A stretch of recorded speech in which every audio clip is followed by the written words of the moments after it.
Hey guys, how are you? I hope you're all doing very well. This afternoon I'm going to be doing a review of a horror film from Australia, English language, released in the year 2010, directed by Dean Francis, and this film is called Road Train. So the story of Road Train, you've got four friends who are going on a trip in the outback of Australia, and in their rear vision mirror they notice that a road train is coming behind them. So a road train is this massive truck. It's said to be an experience on the highway because when it passes you, because it's so much bigger, it's just such an experience when it goes past. So a lot of people take photos of road trains when they come about. So this is a time for photos, and when they're getting ready for this truck to pass them, they get the shock of their life when the truck rams them from behind. So it doesn't ram them off the road, but they're shaken by this, and the driver of the car is very angry, so he decides to speed up to the truck, the front of the truck, cut it off, and then speed off. But the truck doesn't take this kindly, it speeds up again, and this time knocks them off the road. So they have this terrible crash, but thankfully the worst injury that the friends have is a broken arm. So they're stuck on this highway with a beaten car, and on a desolate highway. So they have no idea how they're going to get out of here. Their water supply is running low, and then all of a sudden they realise that a few kilometres ahead of them the truck has stopped. So they don't know if the truck driver has realised his mistake and he's coming back to help them, but when they get to the truck they realise no one is around. So this is very strange. They end up taking the truck in order to get some help, but this is where they realise that the truck has a very strange hold on them. So what that hold is something you're going to have to find out for yourself, because that's as far as I'm going with my synopsis. Now my thoughts on Road Train. This is a very, very strange film, and on one hand I didn't like it, on the other hand I liked it, so I'm not really sure what to feel about it.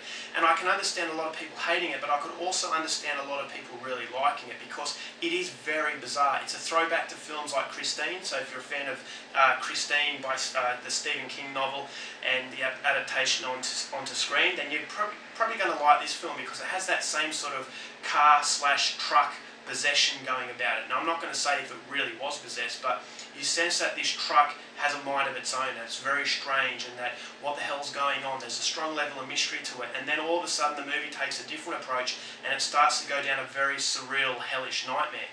So I will say that the pros of this film is that the cinematography is very good. The outback of Australia is very well utilised in this movie. It shows you how small you are, it shows you how easy it is to get lost in the outback, and the outback is a great sort of setting for a horror film, and I think more people should use it at the Australian settings, because it's like the ocean. It's so big that it can just engulf you and no one will know that you're gone. So when these people crash off the road, you start to think, yeah, okay, well these people could easily be lost, and they could scream as loud as they wanted to, but no one would hear them. So that's scary. You don't want to break down in the outback. So it has that level of sort of not claustrophobia, but that level of panic where you think to yourself, when is the next car going to come by? Is it going to come by in 10 minutes, or is it going to come by in 10 days? You never know. So the sense of panic in these characters was evident, and you could actually feel it. So cinematography very good. The atmosphere was quite decent. Now I will say, in the negatives, unfortunately, there are a lot more negatives than there are positives. Another positive to the film, before I get into my negatives, is that it's very gory, and the gore is done very well. It's not overdone,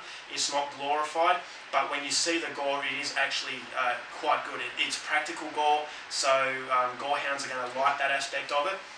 So yeah, the atmosphere and the gore was pretty good. It was shocking in parts, and it was just very bizarre and surreal in other parts. Now, unfortunately for me, you just don't invest any time in these characters, because number one, the actors weren't very good. Georgina Haig is usually pretty good, and this other guy, Xavier Samuel, he's a pretty good actor as well, but they have nothing to play with. The script isn't very good. It's laughably bad at times. So these characters never get a chance to blossom. It's always, you know, a cardboard cutout that these characters are. So you're supposed to believe that these four characters are two couples. One couple, you've got, you know, a little bit of bickering between them, and it has something to do with a love triangle as well, and you just don't buy it, because you feel that these characters are being played by actors who are just reading off a script, and they don't feel like they've got any passion in these characters, and therefore you don't like them. So when the bad things happen, you just don't care. And that to me was the biggest fall of the film. It felt very amateurish in the acting department, and also the script. Some of it was overacted to the point where it got a little bit embarrassing, and that really takes it out for you. When the good things start to happen, all of a sudden you're hit by this really amateurish sort of one-liner that takes you out of what you were in before. So you could be gripped in a very tense situation, but then something really silly happens, you think to yourself, no, okay, it would have been better if you just shut your mouth because I was really getting into that, but then you're just distracted by something really silly that happens. So I didn't like that.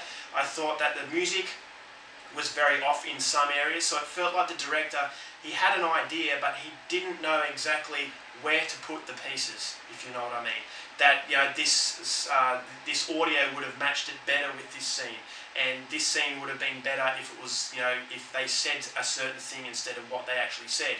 So it feels like the director knows kind of what he wants to do, but he doesn't know how to get there, and that was a big downfall for me. But I will say, although it does have a very amateurish feeling to it, it has a strange way about it, because I was captivated. And usually in movies like this, where I notice some really bad acting, I feel like turning it off within 40 minutes because I don't care how it unfolds. But in this movie, although I didn't invest any time in the characters, although I didn't really care about the situation, I will say that the road train is really cool. But apart from that, the characters, you know, you just don't care about the dilemma, but you still want to see how it unfolds because it's got that strange quality about it that has captured you. You actually feel like one of these characters that have been captured by the presence of this road train. It actually feels like the road train has captured your presence through the screen. So it's just very bizarre in the way it goes down. You know, there's some imagery that is just, it will take you by surprise, and you think, where the hell is this director going with this? You know, I want to know more.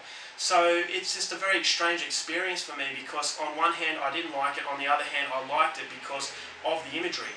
And it's just, you want to know what the hell this director is trying to do, and right at the end, I like the way it finished.